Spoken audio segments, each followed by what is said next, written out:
आणि प्राण घेतला हाती असे कधी काली म्हणणारी आपली तरुण पिढी जेव्हा झिंग झिंग झिंगाट म्हणत सैराट होऊन मैदानातील खेळापेक्षा ग्रंथालयातील पुस्तकांपेक्षा व्यक्तिमत्वाच्या जडणघडणीपेक्षा आणि कुटुंबातील संस्कारांपेक्षा सकाळी उठल्यापासून रात्री झोपेपर्यंत मेसेज चॅटिंग व्हिडिओ कॉलिंग यातच तरुणाचा वेळ संपून जातो.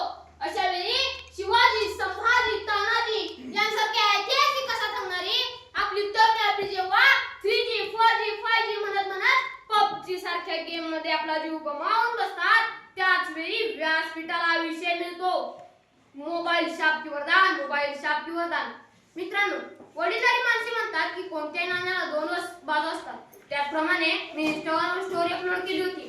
प्रसिद्ध असे शास्त्रज्ञ आणि भारताचे 11वे राष्ट्रपती डॉक्टर APJ अब्दुल कलाम यांचे पूर्ण नाव काय? चुकून 1-2 रिप्लाय आले.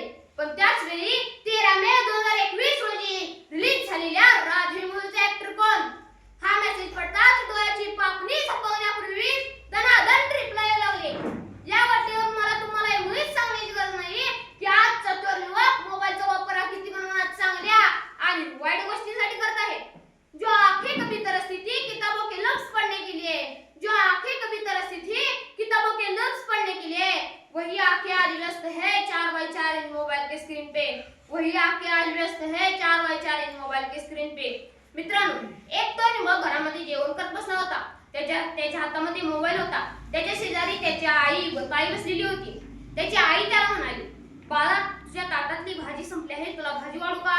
बाळा शांत. आईने पुन्हा तोच प्रश्न त्याला विचारला की बाळा तुझ्या ताटातली भाजी संपली आहे, तुला भाजी वाढू का? बाळ पुन्हा शांत.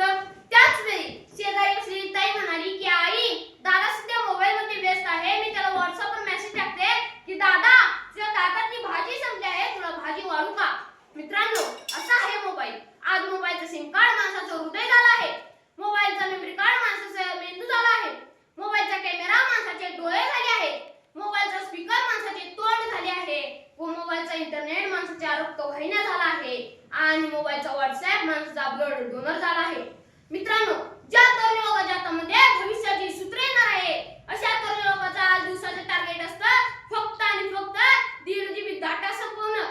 मित्रांनो, जर या युवकांच्या हातामध्ये रामायण, महाभारत, भगवद्गीता यांसारखे ग्रंथ लिहिले ना तर नक्कीच या तरुणांचं आयुष्य आणि या देशाचं भविष्य उज्ज्वल झाल्याशिवाय राहणार नाही. आज कोणीतरी मस्ती केली म्हणे, माणसानेच माणुसकी सस्ती केली म्हणे.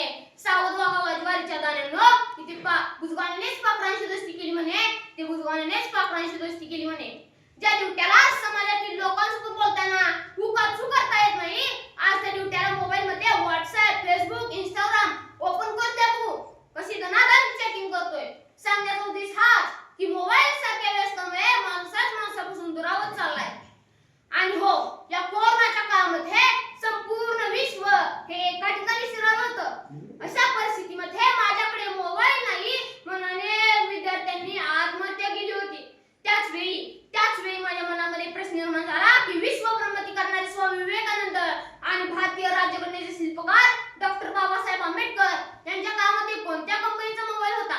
मोबाईल म्हणजे फक्त आणि फक्त एक माध्यमिक, आणि हे माध्यम कधीही शाप किंवा वरदान ठेवू शकत नाही. तर या माध्यमाला शाप किंवा वरदान बनण्याचं कार्य करतात ते म्हणजे या माध्यमाचा वापर करणारे व्यसनी लोक.